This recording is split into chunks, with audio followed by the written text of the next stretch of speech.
Ce soir-là à Washington, il faisait encore jour lorsque Kofi Amadou, sénateur de la République, rentrait chez lui après une longue journée au Sénat. À 56 ans, il avait traversé des années de lutte, de victoires et de défaites. Ancien avocat de défense, il était devenu un leader respecté dans les cercles politiques et au sein de la communauté noire, un défenseur infatigable des droits civiques. Son visage était désormais familier à la télévision, ses discours applaudis par ceux qui luttent pour l'égalité, l'inclusion et la réforme du système judiciaire. Ce jour-là, il avait présidé une session cruciale sur la réforme de la justice pénale, plaidant pour une réduction des peines pour les délinquants non violents, la fin de l'incarcération de masse et une augmentation des investissements dans l'éducation et les services sociaux des quartiers noirs. Au fil des années, il était devenu une figure emblématique pour les communautés marginalisées. Il n'était pas seulement un politicien, mais un symbole d'espoir pour ceux qui, chaque jour, luttaient contre le racisme systémique et l'injustice sociale. Cependant, au-delà des applaudissements et des honneurs, Kofi restait un homme avec ses propres luttes intérieures. Il savait que malgré ses réussites, son apparence, son nom et la couleur de sa peau restaient des éléments qui le définissaient souvent dans les yeux des autres, au-delà de son statut ou de ses accomplissements. Ce soir-là, alors qu'il roulait tranquillement dans sa berline noire, il pensait à sa famille, à ses enfants, à la réunion qu'il venait de quitter et aux semaines chargées à venir. Il avait récemment acheté cette voiture, une berline de luxe, symbole d'un accomplissement personnel après tant d'années de travail acharné et de sacrifice. C'était un achat réfléchi, destiné à récompenser ses années de travail au service de sa communauté, et non un signe de vanité. Sa voiture, aussi luxueuse soit-elle, était un moyen de transport, et il n'en attendait pas de traitement particulier. Il se sentait serein en revenant chez lui, pensant à la soirée tranquille qui l'attendait. Le quartier qu'il traversait n'était pas le sien. Il se trouvait dans un secteur huppé de la ville, un endroit où la majorité des résidents étaient blancs et plutôt conservateurs. Kofi n'avait jamais eu de problème particulier dans ce quartier, car il y venait régulièrement pour des réunions politiques ou des rencontres avec des donateurs. Cependant, il savait que cet environnement n'était pas forcément favorable à ceux qui, comme lui, venaient d'un milieu modeste et portaient les stigmates de la race. Il roulait doucement, sa voiture glissant sur l'asphalte, lorsque quelque chose attira son attention. Un éclair de lumière dans le rétroviseur. Des phares qui brillaient de façon anormale, se rapprochant avec une vitesse inquiétante. Il sentit un frisson de malaise le traverser. Les phares se faisaient de plus en plus pressants, comme s'ils cherchaient à le capturer dans leurs éclats. Il ralentit instinctivement. La voiture de police, une berline banale mais imposante, s'approchait dangereusement près de lui.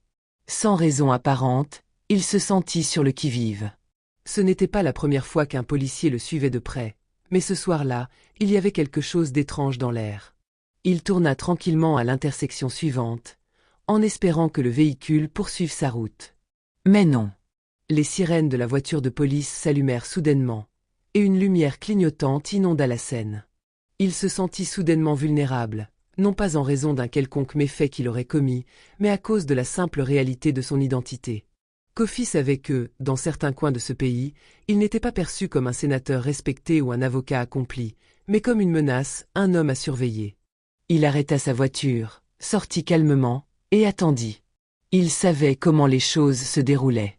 Une routine bien rodée. S'il était arrêté, il se devait de coopérer.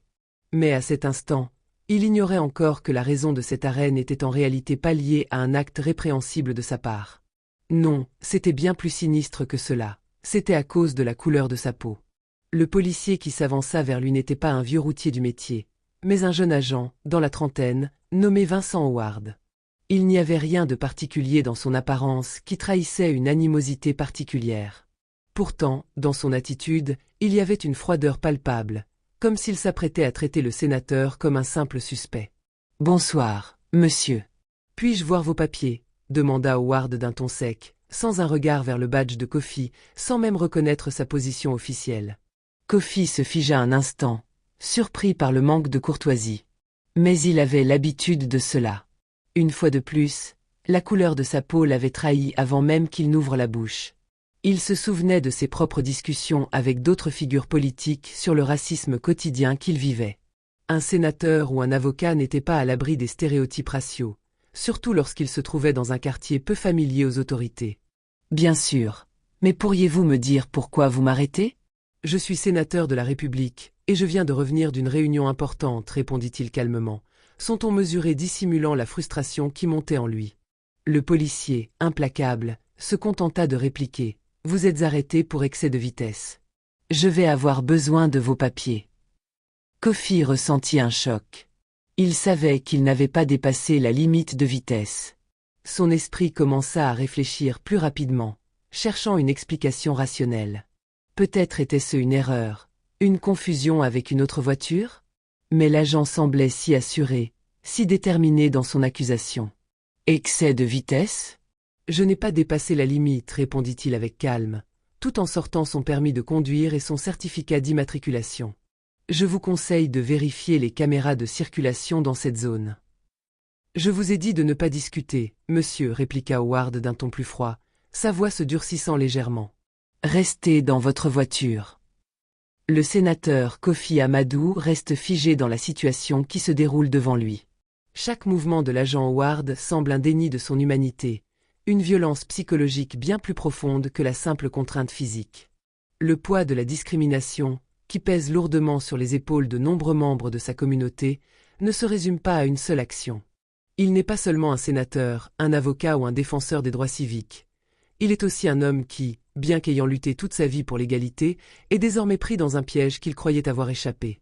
Ce sentiment de déjà-vu est presque accablant, car il sait que la violence raciale est omniprésente, bien qu'invisible pour certains. Les secondes qui s'écoulent alors qu'il fait face à l'agent Howard sont chargées de tensions accumulées. Kofi se rappelle des milliers d'images d'hommes et de femmes noires, pris dans des situations similaires, contraints à se soumettre à l'autorité d'un système biaisé. L'humiliation qu'il ressent ne se limite pas seulement à cette arrestation. C'est un rappel brutal de la place qu'il occupe dans un pays qui continue d'ignorer la dignité de certains de ses citoyens. Et c'est encore plus amer lorsqu'il se rend compte que, malgré sa position sociale, son statut d'élu et son expérience de défenseur des droits, il est toujours perçu comme un suspect. Il aurait pu réagir, crier, se défendre avec toute l'énergie qu'il avait en lui. Mais il connaît trop bien les conséquences de l'escalade. Il se bat tous les jours contre ce système, et il sait que chaque mouvement brusque pourrait transformer cette interpellation illégale en une violence incontrôlable. L'agent Howard, aveuglé par ses préjugés, semble ignorer tout ce que Kofi représente. Dans son esprit, il ne voit pas un homme d'honneur, mais une silhouette noire, potentiellement coupable, à mettre sous contrôle. « Je ne vais pas vous dire une seconde fois de sortir du véhicule, monsieur, dit Howard, chaque mot résonnant comme une menace. » Le ton sec de l'agent, l'absence de toute forme de politesse, aggrave l'humiliation de Kofi. Ce qui aurait pu être un simple contrôle de routine devient un affront personnel. Mais, malgré la colère qui bout en lui, Kofi reste immobile. Il sait que l'issue de cette confrontation dépendra de sa capacité à ne pas céder à la tentation de répondre par la violence.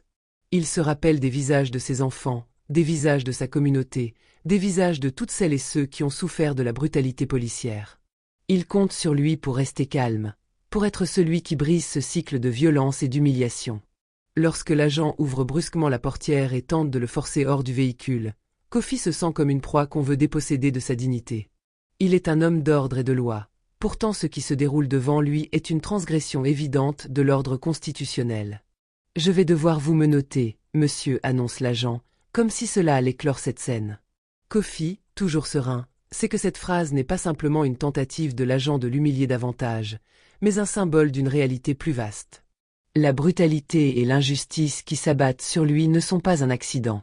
Elles sont enracinées dans des siècles de racisme systémique et d'oppression institutionnelle. L'agent ne le reconnaît pas comme une autorité légitime. Il le réduit à un simple objet d'interpellation. Mais même sous les menottes, Kofi s'efforce de garder sa dignité. Il sait que, peu importe les humiliations qu'il endure, l'histoire, un jour, se souviendra de lui comme d'un défenseur des droits, un homme qui a fait face à l'injustice et a refusé de se plier. « Vous n'avez pas à faire ça, c'est une arrestation illégale, dit-il calmement. » Ces mots sont choisis avec soin. Kofi ne cherche pas à provoquer l'agent, mais plutôt à faire entendre sa voix. Ses bras sont maintenant contraints derrière son dos, mais il sent que sa volonté reste intacte. L'humiliation est là, indéniable. Chaque geste de l'agent, chaque pression exercée sur ses poignets, ravive les souvenirs douloureux de ceux qui ont souffert avant lui. Mais dans cet instant précis, Kofi sent également une force croissante en lui. Il est conscient que ce moment peut être une étincelle pour un changement plus grand. Sa dignité et sa résistance ne sont pas seulement un acte de défiance contre l'agent Howard, mais un symbole puissant pour toutes les voix écrasées par l'injustice. L'agent Howard le force au sol sans égard pour ses droits, pour sa dignité, pour l'homme qu'il est. Mais même dans cette position humiliée, Kofi refuse de se laisser réduire au silence. Ses yeux ne quittent pas ceux de l'agent. Il ne cède pas. Il sait que, malgré la brutalité de l'instant, il porte en lui une force plus grande que tout ce que l'agent pourrait imposer. Sa dignité, il la conserve. Ses valeurs, il les défendra toujours. L'arrestation de Kofi Amadou prend rapidement une tournure médiatique explosive. Alors que l'agent Howard continue de traiter le sénateur de manière humiliante, des témoins présents commencent à filmer la scène, leur appareil prêt à capter chaque détail de l'incident. En quelques minutes, la vidéo est partagée sur les réseaux sociaux, où elle devient virale.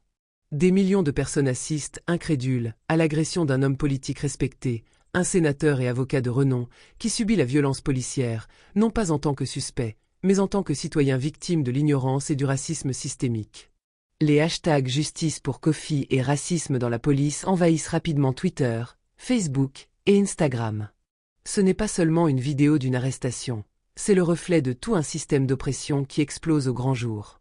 Les communautés noires, déjà habituées à la brutalité policière, se regroupent pour soutenir Kofi. Des militants des droits civiques, des organisations communautaires, des influenceurs et des leaders d'opinion se manifestent immédiatement, exigeant que la justice soit rendue. La vidéo devient un cri de ralliement, un symbole d'espoir pour ceux qui se battent contre l'injustice.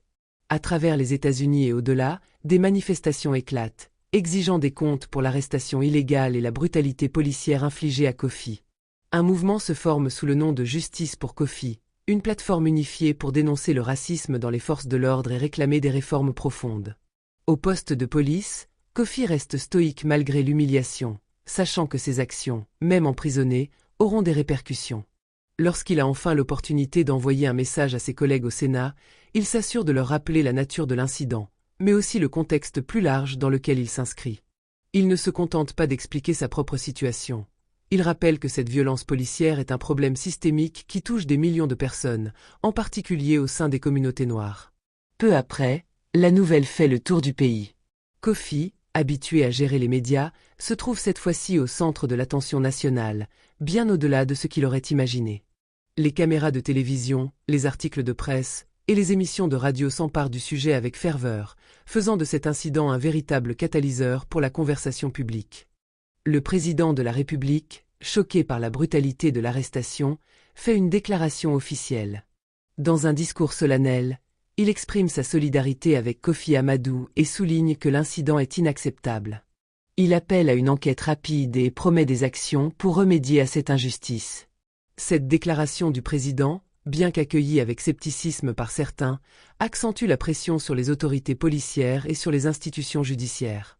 Cependant, l'agent Howard, de son côté, nie fermement tout acte raciste, rejetant catégoriquement toute accusation de discrimination. Ses supérieurs, bien que contraints de mener une enquête interne, semblent plus préoccupés par l'image de la police que par les implications profondes de l'incident. Mais cette affaire devient un point tournant dans la carrière de Kofi. Tandis que les voix de soutien se font entendre de tous côtés, il prend conscience des fissures qui existent dans la structure politique qui l'entoure. Certains de ses collègues, bien qu'affichant une solidarité officielle, commencent à faire preuve d'hésitation. Pour eux, l'incident est avant tout une question de stratégie électorale.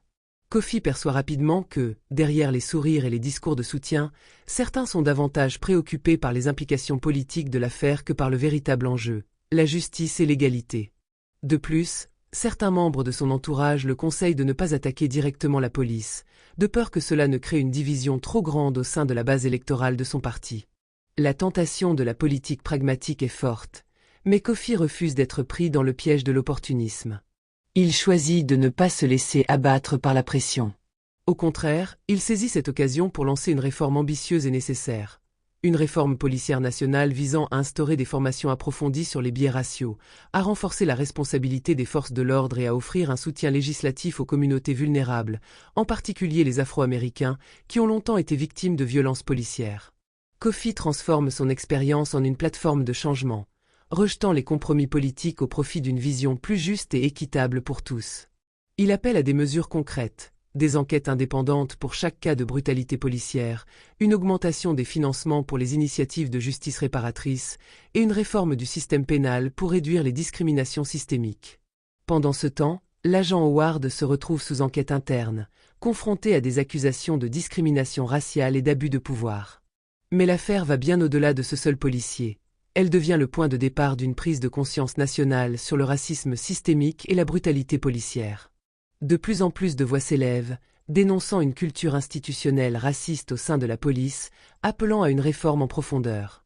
Les manifestations et les rassemblements se multiplient, donnant une voix à ceux qui ont longtemps été réduits au silence. Kofi Amadou sort de cette épreuve plus fort que jamais, et son nom devient synonyme de résistance. Il est déterminé à utiliser son expérience pour porter la lutte pour l'égalité à un niveau encore plus élevé. Ce qu'il a enduré devient une opportunité pour faire avancer la justice sociale, à travers des réformes législatives et une mobilisation citoyenne sans précédent. L'arrestation a servi de catalyseur, un moment déclencheur pour des changements qui, selon lui, sont urgents et nécessaires. Kofi, bien que brisé intérieurement par l'humiliation publique, refuse de se laisser définir par elle. « Je n'ai jamais été ce que je suis à cause des autres », déclare-t-il un jour lors d'une interview télévisée.